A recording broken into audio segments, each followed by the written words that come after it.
दोस्तों, एक बार फिर से स्वागत है आप सभी का इंडियन झारखंड न्यूज 99 में। दोस्तों, साहिल ने मुस्कान से ही क्यों कराया पति सौरभ का वध, घर ले गया कटा सिर और हथेलियां, क्या है उलझी हुई पहेली। तो चलिए दोस्तों जानते आज की इस खबर में। दोस्तों, हत्या के लिए अपनाए गए तरीके और हत्या के बाद की गई हरकतों ने पुलिस की टेंशन बढ़ा दी है। वहीं साहिल के कमरे और उसकी हरकतों ने टेंशन में और इजाफा किया है। मेरठ के सौरभ राजपूत हत्याकांड की गुत्थी उलझती ही जा रही है। दोनों मुख्य आरोपियों को गिरफ्तार किए जाने के बावजूद पुलिस के लिए मामले को सुलझाना एक चुनौती बनी हुई है। मामले के उलझने का कारण है हत्या के लिए अपनाया गया तरीका और आरोपियों द्वारा कत्ल को वध कहा जाना। पुलिस आपराधिक एंगल के साथ साथ अब मामले की जादूटोना और तंत्र विद्या के एंगल से भी जांच कर रही है।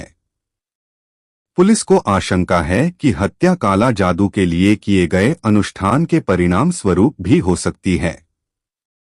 इसका कारण है नेवी ऑफिसर सौरभ राजपूत की पत्नी मुस्कान रस्तोगी का प्रेमी साहिल शुक्ला।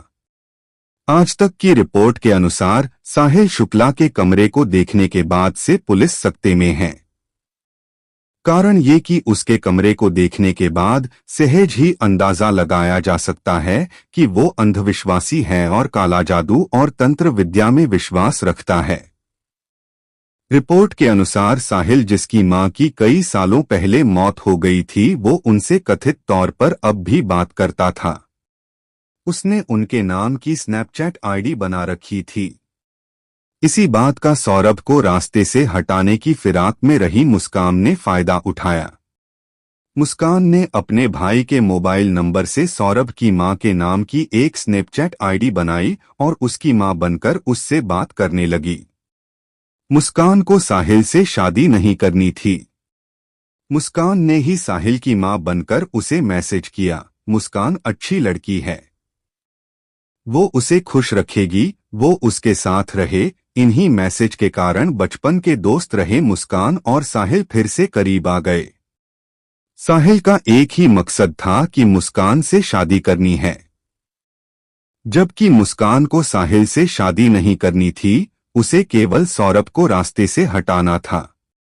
इस कारण उसने साहिल का इस्तेमाल किया।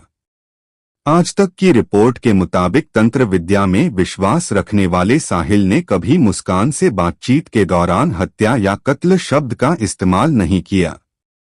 वे दोनों हमेशा वध शब्द का इस्तेमाल करते थे। साहिल सौरभ का वध करना चाहता था, पर अपने हाथों से नहीं।